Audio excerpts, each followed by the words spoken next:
طہور ولا صدقۃ من غلول۔ رسول اکرم صلی اللہ علیہ وآلہ وسلم کی ہر بات میں بہت زیادہ حکمت، دانائی اور بڑی نصیحتیں ہوتی ہیں۔ آج کی جو حدیث مبارکہ ہے اس میں آپ صلی اللہ علیہ وآلہ وسلم نے فرمایا کہ نماز قبول نہیں کی جاتی بغیر وضو کے، اور نہ ہی اس بندے کا صدقہ قبول کیا جاتا ہے جس نے خیانت سے مال کمایا ہو، دھوکے سے کمایا ہو، چوری کر کے کمایا ہو، اور پھر وہ اس میں سے صدقہ ادا کرے اس نیت سے کہ مجھے ثواب مل جائے یا میرا مال پاک ہو جائے، وہ صدقہ اللہ ذو الجلال والاکرام قبول نہیں فرماتے۔ اب نماز کس کی قبول ہوتی ہے یہ تو کسی کو بھی پتہ نہیں،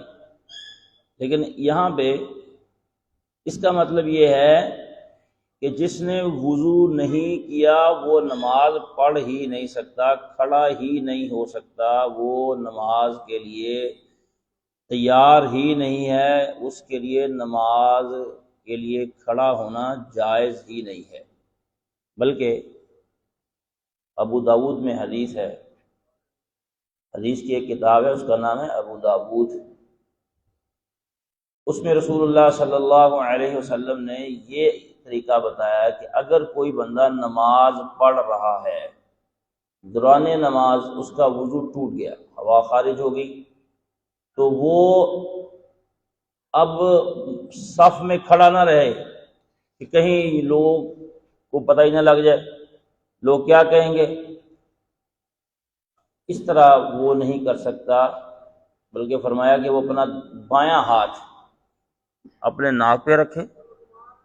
اور صف سے نکلنا شروع کر دے، تاکہ نمازی حضرات کو بھی پتہ لگ جائے کہ یہ بندہ نماز میں کھڑا تھا، اب نماز کو چھوڑ کر کیوں جا رہا ہے۔ وہ علامت ہوگی کہ یہ بندہ اس لیے جا رہا ہے کہ اس کا وضو ٹوٹ گیا ہے۔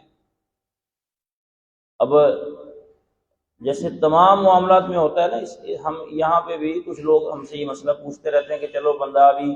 کھڑا رہے، لگا رہے، پڑھتا رہے، اور بعد میں پھر اپنی نماز مکمل کر لے وضو کر کے۔ غلط ہے، بالکل جائز نہیں، یہ اللہ تعالیٰ کی شان کے خلاف ہے، یہ نماز کے تقدس کے خلاف ہے، یہ مسجد کے اس طرح احترام کے خلاف ہے کہ بندہ بے وضو ہو گیا اور اس کو علم بھی ہے کہ میں اس وقت وضو میں نہیں، اس کے باوجود وہ کھڑا رہے تو یہ درست اور جائز نہیں ہے۔ بلکہ رسول اللہ صلی اللہ علیہ وآلہ وسلم نے فرمایا ایک بندہ اگر نماز میں کھڑا ہے،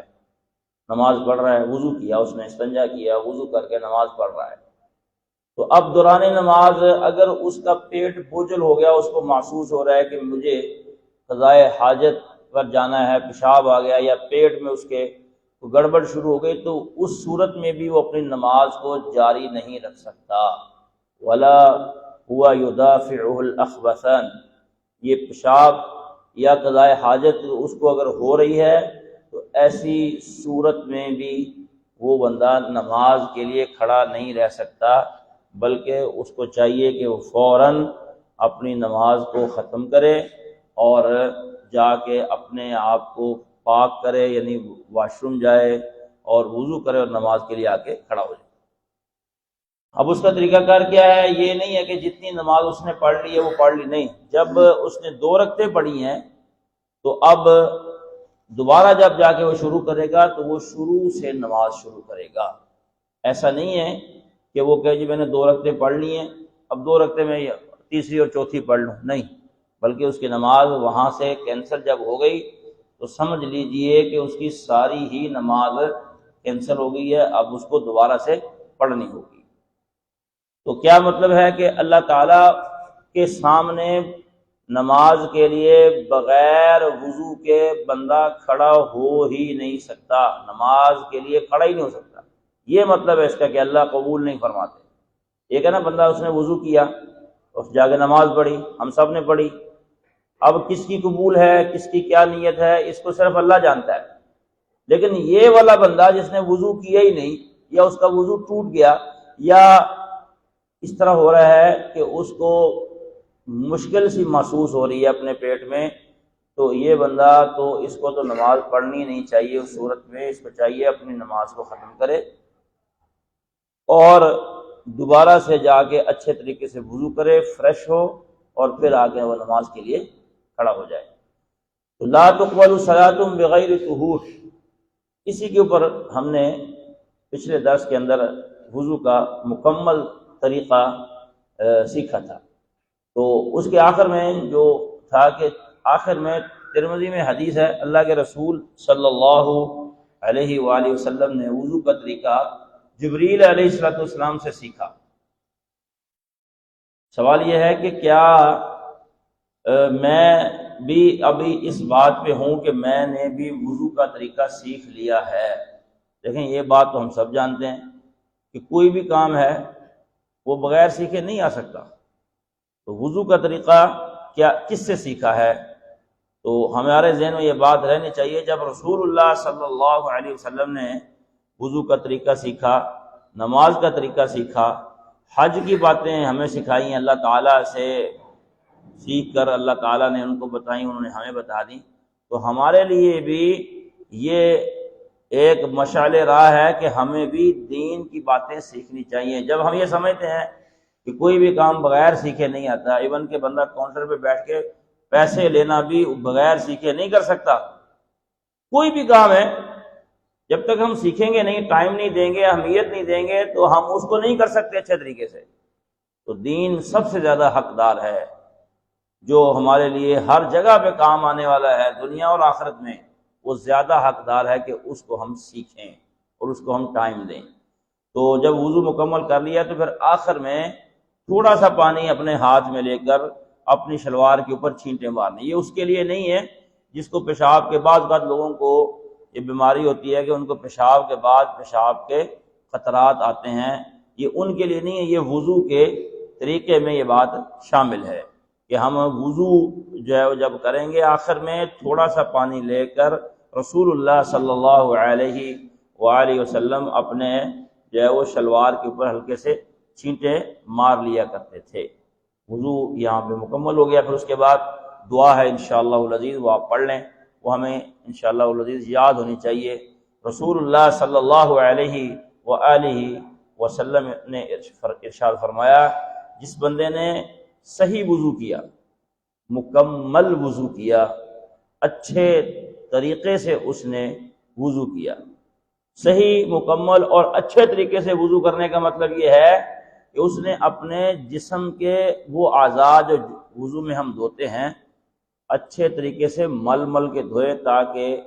کوئی کسی قسم کا شک نہ رہ جائے کہ جسم کا کوئی حصہ خشک نہ رہ جائے۔ اور پھر اس نے یہ دعا پڑھی جو ابھی ہم پڑھنے والے ہیں، تو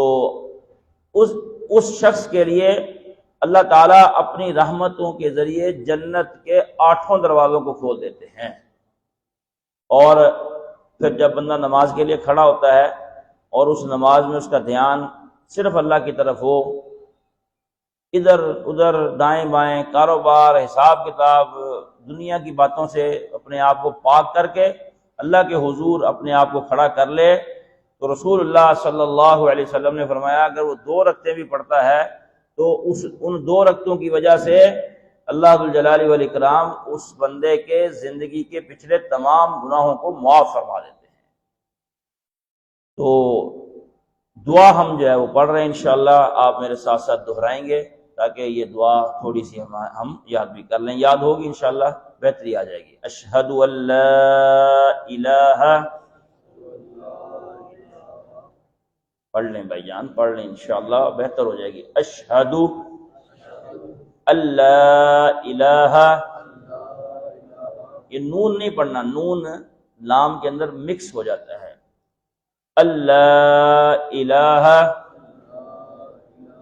الا اللہ وحدہ لا شریک لہ واشہد ان محمدًا عبدہ ورسولہ، یہ وضو کے بعد کی دعا، جب بندہ وضو کر لے اور یہ دعا پڑھ لے تو اللہ تعالیٰ اس کے لیے جنت کے 8 دروازوں کو کھول دیتے ہیں۔ تو محترم بھائیو، یہ جو سلسلہ ہم نے چھوٹا سا اور مختصر شروع کیا ہوا ہے، اس میں آپ کی بہت زیادہ توجہ